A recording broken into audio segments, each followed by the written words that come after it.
We set a bid date for Wednesday morning, and I was in London at the time. And I remember waking up and getting an email that says, Paul, bad news. Our highest bidder reconfirmed their offer and set it to expire tomorrow. When can you talk?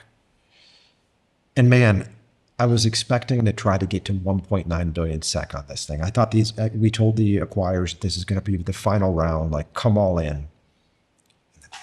And our best buyer just reconfirmed their bid. Like, why wouldn't you just go up and try to snatch this? Well, I had some conversations with some acquirers, and here's what was going on.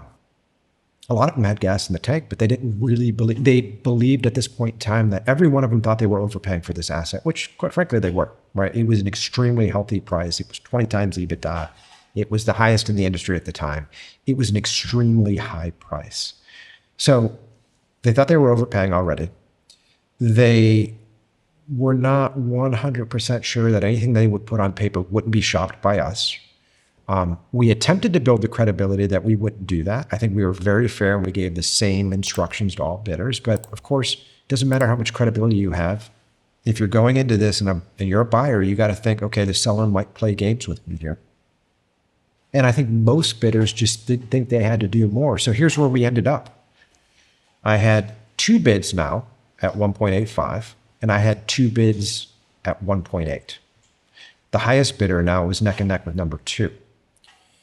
And I still had ServiceMaster at 1.8. Of course, this was the company that has told us at every single meeting that no one can pay more than us. I started to think to myself, well, are they credible or not?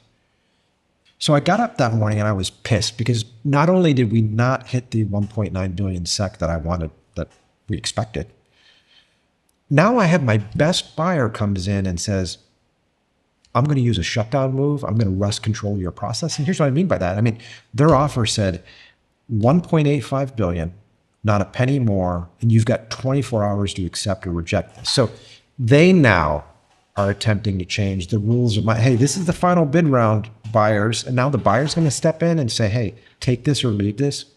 That's not the way it works. And so I'm extremely irritated, but I did exactly what I advise everyone on my team to do, which is do absolutely nothing. I showered, I got dressed, a cup of coffee, and I went out and walked the streets of London. And I really wanted to think through the process. What sort of options did I actually have at this point in time? So as I walked that morning, I thought to myself, I've got four bidders who are essentially neck and neck. They've all proven that they really want this transaction. Every one of them is trying to take the discussions offline and engage in one-on-one direct negotiations. And then it hit me. I needed to introduce risk into this situation. I needed to put these buyers in a position to lose. Now, again, they invested a ton of time. This has been a multi-month process. I talked about the investment principle. These guys got on the plane, they flew to Stockholm, they spent a lot of time meeting with management, dining with management. They've done a tremendous amount of diligence. Every one of these acquirers had spent hundreds of thousands of dollars in legal fees and due diligence. And I needed to pick a horse.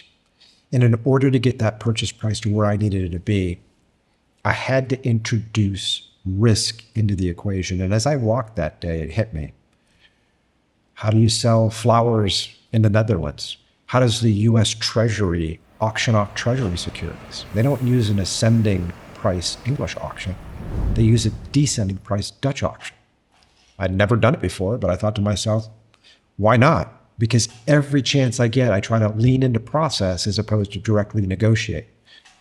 So it's exactly what we did. So what is a Dutch auction? A Dutch auction, for example, in the Netherlands, 2 million flowers are sold every morning in the Netherlands, and the process is a Dutch auction. The price starts high and it descends. As the price goes down, when somebody wants to buy flowers at a certain price, they hit the button, they buy the quantity of flowers that they want at that price, and when they're done, it keeps moving down until all the flowers are gone. Dutch auctions are great for speed. They move very quickly. But more importantly, they're great for risk, because if you're willing to pay $2 for something, and you think you can get it for $1.75, do you really want to take the risk that somebody's going to come in and buy it for $1.98? for example. So that introduces risk into the equation. So as I walked that day, I set up the call. Remember, we did it at 1 o'clock in the afternoon, Central European time.